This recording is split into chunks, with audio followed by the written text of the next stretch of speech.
کافروں کا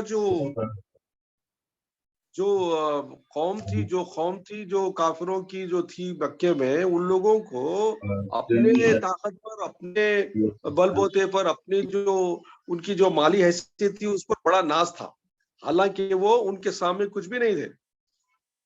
ان کے سامنے، پچھلے لوگوں کے سامنے، پچھلی قوموں کے سامنے کچھ بھی نہیں تھی. اس واسطے اللہ نے مزید اس کی اصطلاحات یوں فرمائی کہ اے مکے کے کافروں، تم کچھ بھی نہیں ہو. اس سے پہلے کی قومیں تم سے زیادہ طاقتور تھے، اونچے موٹے تازے تھے، اور ان کی تجارت، ان کا جو پیسہ تھا، ان کا مال تھا، تمہارے سے کئی گنا زیادہ تھا. لیکن ہم نے بھی جب وہ اپنی نبیوں کی یعنی نبیوں کے لائے ہوئے پیغام کو جھٹلایا اور ہمارے پیغام کو ٹھکرایا، تو ہم نے ان کو نیست و نابود کر دیا. اور جب ہمارا عذاب آیا تو وہ ان کو کوئی چیز بچا نہیں سکتی. کہاں پھیل گئے تھے، وہ کتنی دور تک پھیل گئے تھے، کتنے شہروں میں بیٹھ گئے تھے، بس گئے تھے. لیکن ہمارا جب عذاب آیا تو ہم نے ایک ایک کو پکڑ کے ان کو مزہ چکایا. تو یہ کیا ہے کہ کافروں کو جو مکے والے تھے ان کو عذاب کی وعید بتائی گئی کہ جس طرح سے ہم نے پرانی قوموں کو عذاب دے کر ان سے نبیوں کی تکذیب، نبیوں کی تکفیر، نبیوں کو جھٹلانے کا جو ان کو سزا دی گئی، ویسا تم کو بھی دیا جا سکتا ہے. تو بتانا مقصد یہ ہے کہ اللہ کا عذاب دیر آید ہے، لیکن جب آتا ہے تو کسی کو نہیں چھوڑتا. چاہے تم کہیں جا کے چھپ بھی جاؤ، اللہ کسی کو نہیں چھوڑ پاتا. بہت سارے انسیڈنٹ گزرے ہیں ایسے. ان فی ذلک لذکر لمن کان له قلب او القى السمع وهو شہید. بے شک یہ اس کے لیے جو نصیحت حاصل کرے اور جس کے پاس قلب ہے. یعنی قلب کا مطلب یہاں کیا ہے؟ سلامتی والا قلب ہے، غور کرنے والا قلب ہے، اور اللہ کی نصیحت کو ماننے والا قلب ہے. او القى السمع، یا اس کے پاس سننے کے کان ہے، یعنی وہ کان لگا کر سنتا ہے نصیحت جب کی جاتی ہے، قرآن کی آیتیں پڑھ کر سنائی جاتی ہیں، اللہ کا کلام پڑھ کر سنایا جاتا ہے. میرے نبی تبلیغ کے ذریعے تم کو دین حق کی طرف بلانے والے طرح کے قرآن کی باتیں، قرآن کا کلام، اللہ کا کلام، اللہ کی باتیں سنا کر تمہارے دلوں کو اللہ کی طرف رجوع کرا رہے ہیں. ارے اس کے لیے ہے یہ نصیحت، کس کے لیے ہے؟ جو صحیح دل سلامت رکھنے والا ہے، جس کا دل اللہ کی طرف رجوع کرنے والا ہے، اور جس کے پاس دل ہو. یہاں دل رہنا مطلب یہ ہے کہ ہر ایک کے پاس تو دل ہے، لیکن دل سخت بھی ہوتا ہے، دل نرم بھی ہوتا ہے، دل میں نصیحت پکڑنے کا ایک جذبہ بھی ہوتا ہے. آپ دیکھیں گے کہ دنیا میں ایسے قلوب والے انسان ہیں جو سخت دل والے ہیں، ان پر کوئی نصیحت کام نہیں کرتی، ان پر کوئی چیز کام نہیں کرتی، اور ان کو تم جتنا بھی اللہ کے بارے میں بولو، قرآن کے بارے میں بولو، دین کے بارے میں بولو، کوئی ان کے پر کوئی اثر نہیں ہوتا. تو یہ کیا دل ہے؟ یہ سخت دل والے ہیں. ان کی مثال پتھر کی جیسا اللہ نے قرآن میں دیا ہے. تو ایسے دل والے نہیں، وہ دل والے جو زندہ دل ہیں، مطلب کہ وہ نصیحت لینے والے دل ہیں، فکر کرنے والے، کوئی چیز بتائی جاتی ہے اچھی بات تو ماننے والا دل ہے. تو یہ دل کو بولتے ہیں دل سلامتی والا دل، اللہ کی طرف رجوع کرنے والا دل. تو مومن کا دل کیا ہے؟ عرش اللہ ہے. اللہ کی جلوہ افروزی اس دل پر ہوتی ہے مومن کے. اس واسطے مومن کا دل نرم ہوتا ہے، کیونکہ زمین جب نرم ہوتی ہے، زرخیز ہوتی ہے، تبھی تو کوئی چیز بوئی جا سکتی ہے، تبھی تو کوئی چیز ڈال کر اس کو اگایا جا سکتا ہے. جب دل ہی نرم نہ ہو اور دل میں وہ خشیت نہ ہو، اللہ کا ڈر نہ ہو، اور اللہ کی باتوں کو قبول کرنے کی اس میں صلاحیت نہ ہو، تو کوئی چیز اس پر کام نہیں آتی. اس واسطے اللہ نے فرمایا یہ جو کچھ ہم بتا رہے ہیں قرآن کے ذریعے، یہ اس کے لیے جس کے پاس قلب ہے، مطلب اس کے پاس ایسا دل ہے جو قبول کرنے والا نصیحت کو ہو، اور یا اس کے پاس کان لگا کر سننے والے مطلب دھیان لگا کر سننے والے کان ہوں، اور وہ شہید ہے، شہادت دینے والا ہے، گواہی دینے والا ہے، قبول کر کر اللہ کی باتوں کو ماننے والا دل ہے۔ یہاں شہید سے مطلب دیکھو، شہادت دو طریقے کی ہے، یہ ایک غائبی شہادت ہے، یہ ایک ہے عینی شہادت ہے۔ غائبی شہادت کسے بولتے ہیں؟ غائبی شہادت اس کو بولتے ہیں کہ کسی کے بولتے ہوئے سن کر مان لینا، سمجھے نہیں؟ اب کسی چیز کو کوئی واقعہ بولا کہ بھائی ہم فلاں جگہ گئے تھے، فلاں جگہ ایسی چیز ہے، ویسی چیز ہے، دیکھو ایسا دیکھا، میں ویسا دیکھا، اس کو ہم مان لیے۔ اور ہم جب بھی کسی دوسرے کو بولتے ہیں کہ دیکھو یہ وہ جگہ ایسی جگہ ہے، حالانکہ انہوں گئے بھی نہیں، دیکھے بھی نہیں، لیکن یہ انہوں ایسا بولتے گویا انہوں جا کو دیکھے ایسا، انہوں جا کو وہاں دیکھ کر آئے ایسا۔ تو کیا ہوا؟ مطلب تمہیں اپنے دوست یا اپنے رشتہ دار کی باتوں کو غیبانہ طریقے سے مان کر اس پر شہادت دے رہے ہو، اس پر گواہی دے رہے ہو کہ واقعی وہ ہے، تو اس کو بولتے ہیں غیبی شہادت۔ اسی طرح سرکار دو عالم صلی اللہ علیہ وسلم کی باتوں پر ہم نے غیب پر ایمان لایا، اللہ ہے، جنت ہے، دوزخ ہے، قیامت ہوگی، خبر کا یا حشر ہے، یہ سب ہے، ساری چیزیں غیب میں ہیں، اب ہمارے آنکھوں کے سامنے نہیں، ہم نے دیکھا نہیں، لیکن ہمارے آقا سرور عالم صلی اللہ علیہ وسلم جو حق ہے، اور اللہ کا کلام حق ہے، اللہ کی باتیں حق ہے، آپ کی نبوت حق ہے، آپ کی رسالت حق ہے، اور آپ کی تمام باتیں حق ہیں، تو اس پر ہم نے گواہی دی، تو ہمارا ایمان غائبی ایمان ہے۔ لیکن شہادت کا ایمان ہے، مطلب مشہود ہے، شہود کرنے والے، وہ اللہ کے پیارے بندے ہیں جن کو اللہ تعالیٰ اپنے نظارے بتاتا ہے، عرش و کرسی بتاتا ہے، فرشتے دیکھتے ہیں، جنت کے نظارے دیکھتے ہیں، زمین پر رہ کر وہ عرش تک ان کی نگاہ جاتی ہے۔ تو ایسے بندے جن کی بصیرت کھل جائے، جن کی اللہ تعالیٰ ان کی بصیرت کو وسیع کر دے، تو ان کو غائبانہ چیز بھی نظر آتی ہے۔ اسی طرح خبروں کے عذاب کو بھی وہ نظر دیکھتے ہیں، ان کو معلوم ہو جاتا ہے کہ کیا ہو رہا ہے اندر۔ تو اس واسطے اکثر دیکھا گیا کہ اللہ کے پیارے حبیب صلی اللہ علیہ وسلم کے پیارے عاشقین جو اولیاء کرام نظام ہیں، ان کو اللہ تعالیٰ بصیرت اتنا وسیع کر دیا کہ وہ جب کسی بزرگوں کے دربار میں جاتے ہیں تو ان کو اندر کے ولی اللہ کا دیدار ہوتا ہے، اور دونوں آپس میں ایسا بات کرتے ہیں گویا آمنے سامنے بیٹھ کے بات کرتے ہیں۔ ایک یہ بھی ہوتا ہے۔ دوسری چیز کیا ہے؟ ایک اولیاء کرام کا ہم نے تذکرہ سنا بھی ہوگا، ہم نے پڑھا بھی ہے، تو یہ ہے کہ کسی ولی سپوز مدراس میں بیٹھے ہوئے ہیں، تو ان کی ولایت کی جو بصیرت کی جو پاور ہے، اس سے وہ افریقہ میں بیٹھے اور ایک ولی، یا عرب میں بیٹھے ایک ولی، یا کسی دنیا کے کوئی کونے میں بیٹھے ہوئے وہی ولی سے ایسا گفتگو چلتی ہے جیسا آمنے سامنے ڈائلیکٹس ہوتے ہیں۔ تو یہ ان کے لیے ڈسٹنس کچھ بھی نہیں ہے، غائب کچھ بھی نہیں ہے، وہ آپس میں اس طرح ملتے بات بھی کرتے ہیں، اور ایک دوسرے کو دیکھتے رہتے ہیں بات بھی کرتے ہوئے۔ تو یہ کیا ہوا؟ یہ ہے عینی شہادت، آنکھوں سے دیکھی ہوئی چیز۔ تو ان لوگوں کا ایمان میں، ہمارے ایمان میں زمین اور آسمان کا فرق ہوتا ہے۔ تو اس واسطے اللہ کے پیارے حبیب صلی اللہ علیہ وسلم کے صدقے میں اللہ نے ہم کو نماز کا جو طریقہ بتایا، حضور پاک صلی اللہ علیہ وسلم کی حدیث سے کیا ہوتا ہے؟ تم نماز ایسی پڑھو،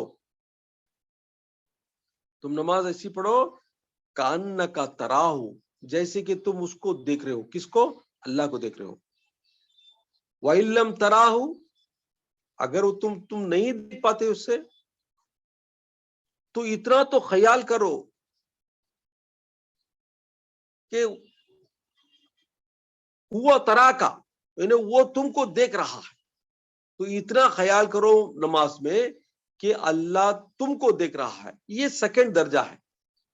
پہلا درجہ کیا ہے؟ شہود کا درجہ ہے، عینی شہادت ہے، یعنی بندہ اللہ کے جلووں کو دیکھ کر اللہ کی نماز پڑھتا ہے۔ یہ بڑے بڑے بزرگوں کا، اولیاء کرام کا درجہ تھا۔ سرکار دو عالم صاحب تو ہمیشہ شہود میں تھے، اللہ کی جلوے دیکھتے تھے، تو صحابہ کرام میں بھی یہ تھا۔ چھوٹی کے صحابہ کرام، حضرت علی رضی اللہ تعالیٰ عنہ، حضرت ابو بکر صدیق رضی اللہ عنہ، عمر فاروق رضی اللہ، عثمان غنی رضی اللہ عنہ، ایسی نماز پڑھتے تھے گویا کہ وہ خدا سے آمنے سامنے باتیں کر رہے ہیں۔ اچھا آج ایک چھوٹی سی راز کی بات اب بتاتا ہوں، نوٹ کر لو، دماغوں میں بٹھا لو کہ جو تم خدا کے سامنے کھڑتے ہو، جب تکبیر بنتے ہو تو گویا کہ تمہارے سامنے خدا، تمہارا پروردگار، تمہارا مالک، تمہارا معبود بالکل آمنے سامنے ہے. اگر تم سوچو بھی نہ سوچو بھی اس کا پریزنس تمہارے سامنے ہے. تو یہ ہوتا ہے ہر بندے کے ساتھ جو عبادت کرتا ہے صدق دل سے، اپنے دل سے اللہ کی طرف رجوع کرتے ہوئے. تو اس کے واسطے فرمائے کہ جب تم نماز پڑھو تو پورے کانسنٹریشن کے ساتھ، پورے توجہ کے ساتھ، دل کے ساتھ تم اگر نماز پڑھو گے، سوچو گے کہ خدا تمہارا جس سے تم کلام کرتے ہو وہ سن رہا ہے، وہ سن رہا ہے. تم کو یہ یقین ہونا ہے. کیوں؟ کیونکہ یہ حضور کا فرمان ہے کہ ایسی نماز پڑھو گویا کہ وہ تم کو دیکھ رہا، تم دیکھ رہے ہو اللہ کو. ایسا نہیں ہوتا تمہارے ہاتھ سے، تو اتنا سوچو ضرور کہ وہ تم کو دیکھ رہا ہے.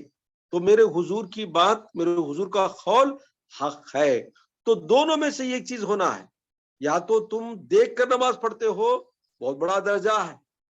اگر یہ نہ ہو سکے ہمارے سے تو اتنا تو ہمارے دل میں خیال ضرور آنا ہے کہ ہمارا خدا، ہمارا پاک پروردگار، ہمارا معبود حقیقی ہمارے سامنے ہے جس کی ہم عبادت کر رہے ہیں.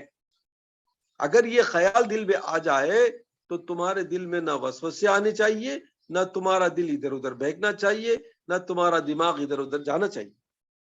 اور جس کا دماغ یا دل بہک جائے، اللہ کے توجہ سے دور ہو جائے، اس کی نماز فاسد ہے. اس کی نماز فاسد ہے. مطلب کیا؟ بیکار ہے، اٹھا کر منہ پر پھینک دی جاتی، مار دی جاتی ہے. تو سوچو کہ اب تک ہم نے جو نمازیں پڑھی ہیں اس کا حال کیا ہوگا، اور کس منہ سے ہم جا کے خدا کے سامنے کہہ سکتے ہیں کہ مولا میں 5 وقت کی نماز پڑھتی تھی، 3 وقت کی نماز پڑھتی تھی، یا ہمیشہ ایسا کرتی تھی، وظیفے پڑھتی تھی، قرآن پڑھتی تھی. سب کچھ زبانی خولی ہو گیا. دیکھو، ایک ہے عبادت، خولی عبادت، زبان جاری ہے، قرآن جاری ہے، نماز بھی جاری ہے، لیکن دل حاضر نہیں ہے. دل میں اس کا کوئی اثر نہیں ہے کہ تم کیا پڑھ رہے ہو، کیا کس کو پڑھا رہے ہو، کس کو سنا رہے ہو. وہ خیال ہی نہیں ہے، بس پڑھتے جاتے ہو. بسم اللہ الرحمن الرحیم الحمد للہ رب العالمین. پڑھ رہے ہو، کس کی واسطے پڑھ رہے ہو، کیا پڑھ رہے ہو. زبان ہلتی ہے لیکن دل خاموش ہے، دل پر اس کا کوئی اثر نہیں ہو رہا. You are not present by heart. تو یہ امپورٹنٹ ہے کہ بندہ جب عبادت کرے تو 100% your heart should be towards Allah. That is the عبادت Allah accepts. That is the عبادت قبول ہوتی ہے. ورنہ تمہاری عبادت کا کوئی حساب نہ ہوگا. اب بولیں گے مول صاحب ایسا ہوتا نہیں نا، وسوسے آتے نا، یہ آتے نا، وہ آتے نا. وسوسے ضرور آئیں گے. شیطان اور جو ہمارے اندر نفس ہے اس کا کام ہی ہے، وہ پیدا ہوا ہی اس واسطے ہے کہ بندے کو اللہ کے کانسنٹریشن سے، توجہ سے ہٹائے. اب اس کے لیے کیا کرنا ہے، اس کے طریقے ہیں، اس کا بھی میڈیسن ہے، اس کے بھی اوائڈ کرنے کے طریقے ہیں، اس کو دور کرنے کے طریقے ہیں. سمجھے نہیں؟ تو اگر تم تربیت میں ہو، تم اولیاء کرام کی تربیت میں ہو، پیر مرشد کی تربیت میں ہو، تو تم کو ایک راستہ بتایا جاتا ہے کہ وسوسوں کو کس طرح سے ہٹایا جائے. میں ہمیشہ بولتا آ رہا ہوں کہ دیکھو تمہارے وسوسے شروع ہوتے ہیں تمہارے وضو سے. وضو میں کانسنٹریشن نہیں تو وہاں سے شروع ہوتے تمہارے وسوسے. جب تم نماز کے لیے کھڑتے ہو، یا جب پہلے میں وضو کی بات کروں تو آج کا جو امپورٹنٹ میسج ہے، میں ہمیشہ بولتا ہوں پھر بھی ریپیٹ کر رہا ہوں، وضو میں کانسنٹریٹڈ وضو کرنا ہے. وضو کانسنٹریشن کیسا کہ چھٹ چھٹ چھٹ چھٹ ہاتھا پاؤں دھو کے بھاگ کے آتے ہیں ہمیں، بالکل غلط ہے. اسی سے پریشانی ہوتی ہے ہماری نماز میں. پہلے وضو کے لیے سنت سے بیٹھو، سکون سے بیٹھو، ہاتھ اس طرح دھو کہ گویا میں دنیا کے تمام کاموں سے نپٹ کر اللہ کی طرف رجوع کرنے والی ہوں، اور اس ہاتھوں کو دنیاوی ملوثات سے، دنیاوی خرافات سے میں پاک کرتی ہوں. جب کلی کرو تو یہ سمجھو کہ یا اللہ میری زبان کو میں پاک کرتی ہوں دنیا کی تمام خرافات برائی سے، گناہ کی بات بولنے سے، غیبت کرنے سے میری زبان کو پاک کر کے میری زبان کو پاک کر کے تیرے دربار میں تیرا کلام تجھ سے ہم کلامی کے لیے حاضر ہوتی ہوں۔ دل میں خیال کر کے 3 بار کلی کرو، سند سے کرو، پچھو پچھو پچھو کو تھوکنا نہیں، سند سے 3 بار کرو، 3 کے اوپر مت کرو۔ دیکھو ہر عمل 3 کے اوپر مت کرو، 3 سے زیادہ کریں گے وسوسے شروع ہو جائیں گے۔ اس کے سے یہ کہ کرتے خود بھی سند سے کرو، سمجھے نہیں؟ اس کے بعد غرا غرا کرتے کرو، یا اس کے بعد ناک میں جب پانی لیں گے تو اتنا سوچو کہ یا اللہ یہ جو ناک میں پانی لیتی ہوں میری ناک سے شیطان کی مداخلت ہے، شیطان داخل ہوتا ہے میری ناک کے ذریعے وسوسے پیدا کرنے کے لیے۔ اللہ میرے قلب کو، میرے دل کو، میرے روح کو وسوسوں سے پاک کرتی ہوں، نفس کو پاک کرتی ہوں۔ یا اللہ تیری عبادت کے لیے میرے نفس کو، میرے قلب کو، میرے روح کو پاک فرما۔ یہ نیت کر کے ناک کو دھونا ہے۔ اب چہرے کو دھونے کی بات آئی، میں جیسے آپ کو بتایا کہ تھوڑی سے لے کر پیشانی کے کونے سے لے کر تھوڑی تک، یہ کان کی لولی سے وہ کان کی لولی تک پورا پانی لگنا ہے۔ ہماری عورتوں کو میں دیکھا ہوں، اور سے دیکھا ہوں، مردوں کو بھی دیکھا ہوں، عورتوں کو بھی دیکھا ہوں، چک چک چک چک کو منہ دھولے کا جاتے، پورے کانا تک یہاں سب سکا، پورا سکا، آدھا منہ سکا رہتا، فائدہ اتنی نمازی نہیں ہوتی، کیونکہ فرض ہے چہرے کا دھونا، ہاتھوں کا دھونا فرض ہے، مسا کرنا فرض ہے، پاؤں دھونا فرض ہے، 4 فرائض ہے۔ اب جس کا چہرہ دھویا نہیں برابر، ختم معاملہ، نمازی نہیں ہوتی، وضو نہیں ہوا۔ چہرہ دھوتے وقت اتنا سوچو یا اللہ اس چہرے سے میرے جو بھی گناہ ہوئی، چہرے میں کیا کیا ہے؟ آنکھ ہے، زبان ہے، چہرے کی خوبصورتی ہے، ان ساری چیزوں کو اللہ جو میں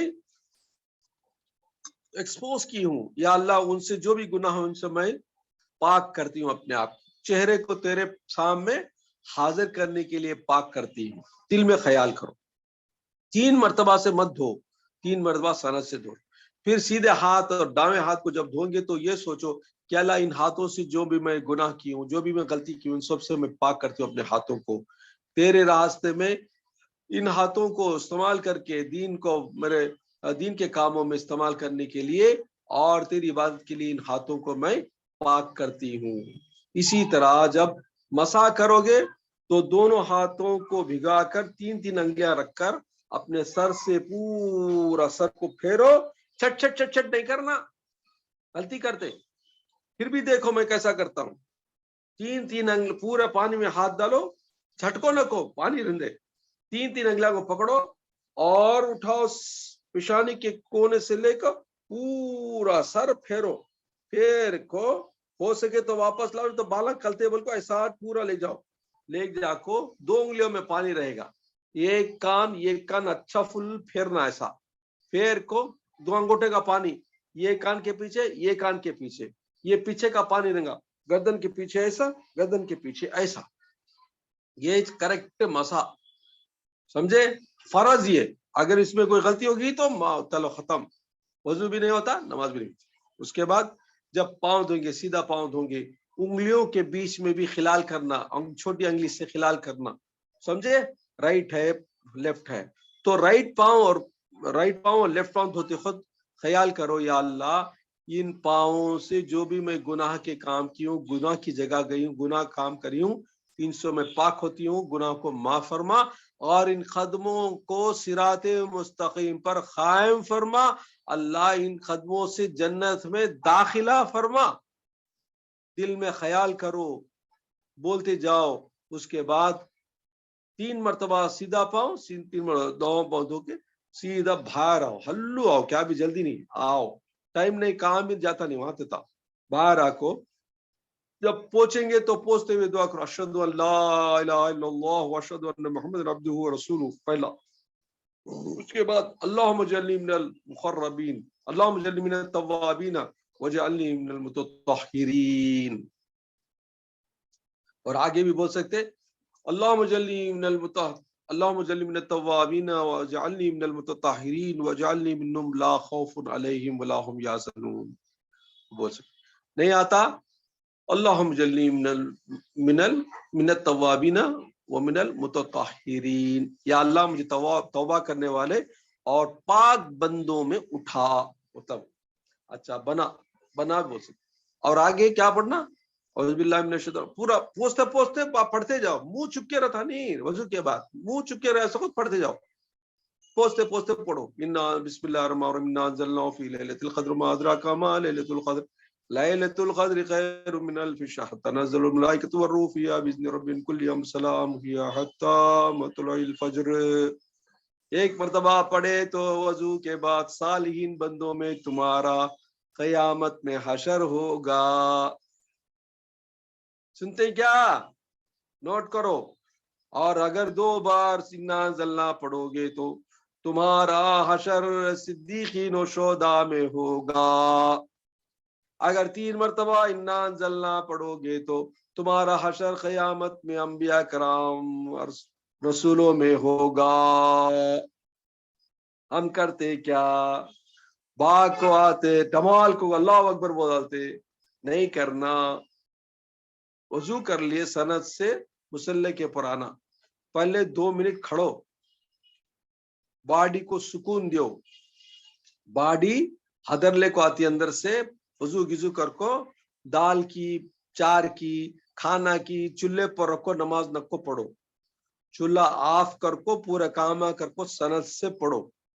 گڑبڑ کی نماز اللہ کو پسند نہیں، حضرات کی نماز اللہ کو پسند نہیں. سند سے پڑھو. تم لوگوں کو عورتوں کو بہت ٹائم ہے تو کیا کرنا؟ مصلی پہ کھڑے ہو جاتے، پہلے اپنے باڈی کو سکون سے لاؤ. اوکے، اسے بولتے ہیں synchronizing of the body towards the job what you do. So first you keep your body peaceful. تمہارے بدن کو پیسفل سکون پہ کھڑا کرو. اس کے بعد پڑھو اعوذ باللہ من الشیطان الرجیم بسم اللہ الرحمن الرحیم انی وجہت وجہی للذی فطر. پورا پڑھو. اس کے بعد یا اللہ کیا پڑھتے ہیں؟ فرض کرو ظہر کی نماز پڑھتی ہوں، 4 رکعت ظہر کی سنت نماز پڑھتی ہوں. سند سے بولو، اللہ اکبر نہیں بولنا. ہلو، یا اللہ میں 4 رکعت ظہر کی سنت نماز پڑھتی ہوں، واسطے اللہ کے لیے منہ میرا طرف کعبۃ اللہ شریف کے. اللہ اکبر. سند سے پڑھو. پھر سبحانک اللہم و بحمدک و تبارک اسمک و تعالی جدک ولا الہ غیرک. کے بعد پڑھو اعوذ باللہ السمیع العلیم من الشیطان الرجیم بسم اللہ الرحمن الرحیم الحمد للہ رب العالمین. دیکھو کتنا سند سے پڑھتا ہوں میں. ایسا پڑھنا، انہیں تمہیں جو پڑھتے ہی اللہ سنتا ہے. میری بندی تعریف کری، واہ مجھے بولی میں رب ہوں سارے عالموں کا، جا میں اسے معاف کر دیا. میرے دربار میں آ گئی میری بچی، اللہ خوش ہو جاتا. اللہ الرحمن الرحیم. اللہ بولو یا اللہ. اللہ بولتا میری بندی میری تعریف کر رہی، میں رحمان بھی ہوں رحیم ہوں، جا میں نے اس کو جو مانگا دے تو، میں اس کے گناہ کو معاف کر دوں. باتیں ہوتی رہتی، کہتے ہمیں سنتے نہیں جی. ہمارے غلیظ کانا کہاں ہی گانے بجانے میں ہی. ہاں الرحمن الرحیم مالک یوم الدین. اے اللہ تو مالک ہے یوم الدین کا، یعنی قیامت کا. ارے میری بندی بولتی میں قیامت کا مالک ہوں، مان لی، میری غیب کی بات کو سن لی، میرے نبی کی بات پر یقین کر لی. واہ میں اسے قیامت میں رسوا کبھی نہیں ہونے دوں گا. اس کے بعد کیا بولتے؟ ایاک نعبد و ایاک نستعین. یا اللہ میں تیری عبادت کرتی ہوں اور تجھی سے مدد مانگتی ہوں. مجھے کون ہے مدد کرنے والا تیرے سوا؟ تجھ میرا معبود، تو میرا خالق، تو نے مجھے پیدا کیا، تو مجھے کھلاتا پلاتا، تو نے مجھے پالا پوسا. مولا بس میں تجھے چھوڑ کر کس کے پاس جا کو تو میں میری مدد مانگوں؟ میری بندی بولتی ہے میں اس کا پالنے والا اور میں اس کا پیدا کرنے والا، اور میرے پاس ایک مدد مانگتی. واہ جو مانگی میرے بچی میں تجھے دیا، جا. جواب سوال جواب چلنے کو رہتا کہتے ہمارے بھی اللہ کے درمیان میں ہمارے کانا سننے نہیں آتے، اس واسطے کہ ہمارے کانوں میں شیشہ پڑا ہوا ہے. ٹھیک ہے. ایاک نعبد و ایاک نستعین. اس کے بعد آپ قرض کی بات کریں. کیا کریں؟ اب تک اللہ کی تعریف میں تھے، اللہ کی پریز میں تھے، اللہ خوش ہونے کو تھا. اب تمہاری حقیقت بیان کر رہے ہیں. کیا؟ اہدنا الصراط المستقیم. مولا مجھے صراط مستقیم پر قائم فرما.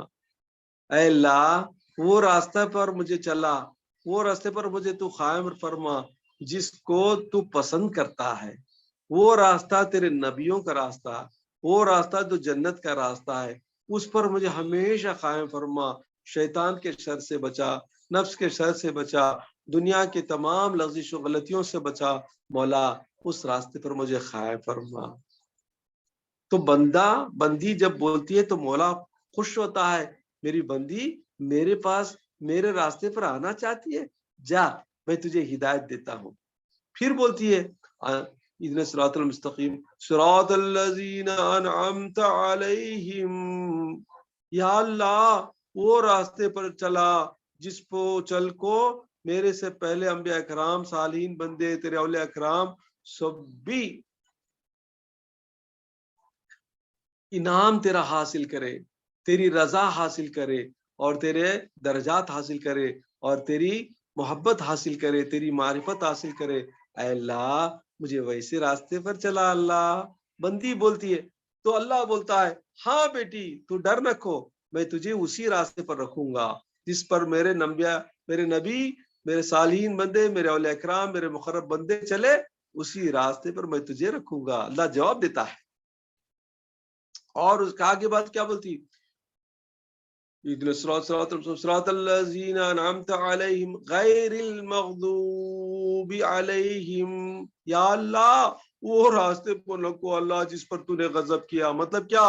وہ بندے جس پر تیرا غضب نازل ہوا، تو عذاب کیا ان لوگوں پر، جیسے قوم عاد، قوم ثمود، فرعون کی قوم، ایسے لوگوں کی آپا نکو اللہ وہ راستے پر مجھے مت چلا. اللہ سے دعا کرتے.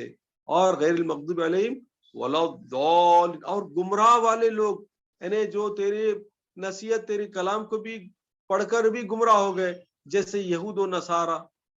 حالانکہ تو نے کلام دیا، ان کو نبیاں بھیجے، پھر بھی ان کی بات ماننا نہ، کن تیرے کلام میں کوتاہی کر کو، تیرے کلام کو رد و بدل کر کو، اپنے عقیدے کے جیسا وہ عیسیٰ علیہ السلام کو بیٹا بنا لیا ایک جن نے، اور یہودا کو عزیر علیہ السلام کو بیٹا بنا لی، اور تیرے راستے سے ہٹ کر گمراہ ہو گئے. ایسی لوگوں کے راستے بھی نکو مولا. لاسٹ میں آمین. ایسا ہی ہو جیسا کہ میں مانگتی ہوں مولا. تو سارے فرشتوں کو اللہ حکم دیتا، میری بندی مانگتی ہے دعا، بولو آمین. سارے فرشتے مل کو بولتے آمین. یا اللہ تیری بندی کی دعا کو قبول فرما. اللہ بولتا ہے جاؤ میں نے قبول کیا. ایسا آہستہ آہستہ پڑھنا چاہیے، سمجھے؟ اس کے بعد بسم اللہ الرحمن الرحیم. کیا تم نہ سورہ یاد ہے؟ پورا برابر پڑھنا. الم تر کیف فعل ربک باصحاب الفیل. الم تر اللہ اکبر. کیا پڑھے تم نہ معلوم. شام میں اللہ سننے کو ہے جی. ارے سننے والا سنتا ہے، تمہیں سنانے کو تو ایسا کرے تو اللہ کیا بولے گا؟ کوٹا مارے گا، کچھ تماچا مارے گا. کیا رے پڑھتی ہے؟ میں اتنا اچھا کلام بھیجا تو کیا ایسا پڑھتی نا، گھوسا مارے گا اللہ. تو اس کے واسطے اللہ سے ڈرو، اللہ کے کلام کو پڑھنے کا سنت سے پڑھو. اس کے بعد رکوع میں سلولی جاؤ. رکوع میں گئے بعد میں سبحان ربی العظیم 3 مرتبہ، 5 مرتبہ یا 7 مرتبہ بولے. اب کیا بولیں گے؟ کیا پڑھتے تم نہ معلوم. اللہ کی تعریف کرے، پاک ہے تو عظیم عظیم عظیم ہے تو مولا بولتے. اس کے واسطے تمہیں سبحان نہیں بولنا، سنت سے بولنا. سبحان ربی العظیم، سبحان ربی العظیم، سبحان ربی العظیم. سنت سے پڑھو. ایسا سمیع اللہ لمن حمیدہ پورے جسم کو توانوں میں لانا، سکون میں لانا. فٹافٹ کو کھڑکو اور پڑھنا نہیں، سکون میں لاؤ. اس کے بعد سلولی سجدے کو جاؤ. سنت سے کرو، سنت سے کرو، پیسفلی کرو. 2 رکعت نماز پڑھو، بس قبول ہے اللہ کے پاس.